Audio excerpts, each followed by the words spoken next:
The Redskins are in an interesting situation with what to do with their first-round pick. Obviously a quarterback makes sense if one is still sitting there at 15, but if they are all gone, where do the Redskins go? There are any number of positions the Redskins could target depending on what players are still available. One position of interest would be finally finding an interior linebacker who can be an every-down elite talent. The Redskins have gotten by with second- and third-tier linebackers, but the lack of top-tier talent has been noticeable in tough matchups.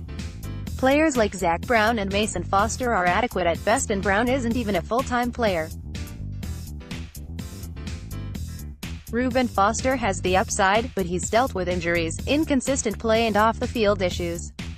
Sean Hamilton showed some potential last year to be a starter down the road, but he has his own injury concerns. With this draft using on the clock, the Redskins fixed their long need for a top interior linebacker and focused on building the rest of the team.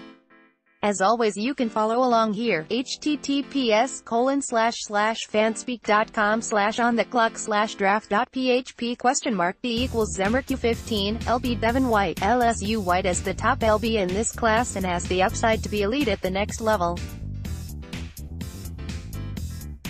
He was highly productive these past 2 seasons for LSU.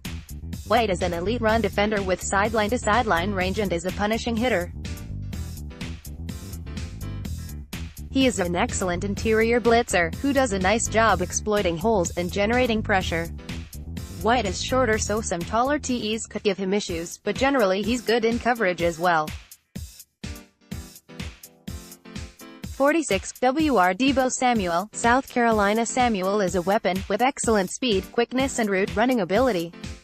He put on a clinic at the Senior Bowl and found his way open on nearly every rep. He can not only fill the role of Jamison Crowder in this offense, but he can play outside as well. He should make an immediate impact as a rookie, and could possibly be the Redskins' top receiver next year. 76. Edge Jalen Ferguson, Louisiana Tech. Ferguson has good size and speed off the edge, that led him to dominate this past season with 26 TFL and 17.5 sacks. Ferguson was highly productive throughout his entire career, and should be able to contribute as a rookie.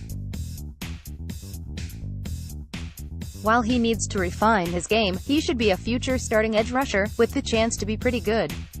There is a chance he goes higher, but it's a really deep edge class, so it's tough seeing him going before the late second round. 96. Tay Dawson Knox, Mississippi. Knox was used sparingly these past 2 years as Mississippi favored throwing to their impressive receiving trio. Knox, though, despite limited production, has extremely high upside. He's got good size and elite athleticism, and has the potential to be a top-tier Tay at the next level. He is the future replacement for Jordan Reed and can learn the position as the number 2 Tay this season. 154. Drew Samia, Oklahoma. Samia has 48 career starts at both tackle and guard for Oklahoma these past 4 years. He projects best inside, though the extra versatility doesn't hurt. Samia has good feet and plays with nice power and technique. In another offensive line class, he might be a top 100 prospect, but he will probably be more of a 4th, 5th rounder in this deep class. Though he might not start as a rookie, he does have long-term starting potential. 172. Will Harris, Boston College. Harris was a 3-year starter with Boston College and a highly productive in the box safety. He's big, physical and does a really nice job finishing plays in front of him. He lacks great range, but he can run decently well with TEs and RBs. Harris can be a solid depth safety and will contribute on special teams as well. 207. CB Jordan Brown, South Dakota State. Brown was a 3-year starter and first-team All-American at the FCS level this past season. He's a long corner with a good speed and production. While probably not a starter, he can have value as a special teamer and depth corner. 229. Alex Bars, Notre Dame. Bars was a full-time starter in 2016 at RT and 2017 at RG, and entering last season was considered a preseason first-team All-American and on the Outland Trophy watch list. After 5 starts at LG, Bars suffered a season-ending knee injury. Likely would have been more of a 3rd or 4th round prospect had he stayed healthy, so landing him is good value if his rehab checks out. Bars is a good-size prospect who projects to play either guard spot and possibly RT at the next level.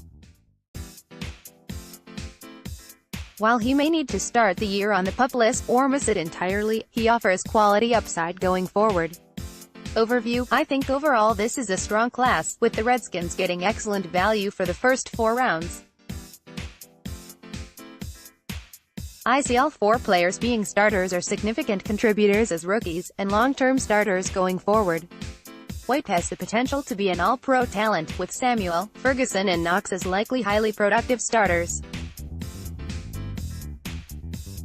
All 4 players fill key needs for the Redskins and offer balance on offense and defense.